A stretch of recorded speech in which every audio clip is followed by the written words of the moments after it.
துதிப்போர்க்கு வல்வினை போம் துன்பம் போம்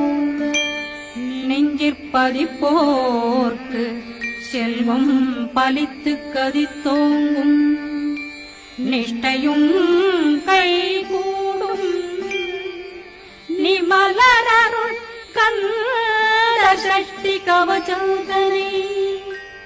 அமரரிடத்தீரவமரம் புரியாத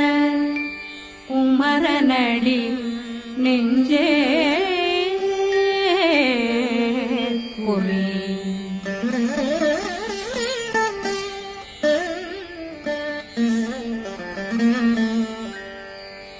சஷ்டியை நோக்க சரவண பவனா சித்தருக்குதவும் செங்கதிலேனும் பாதமிரண்டில் பண்மணி சதங்கை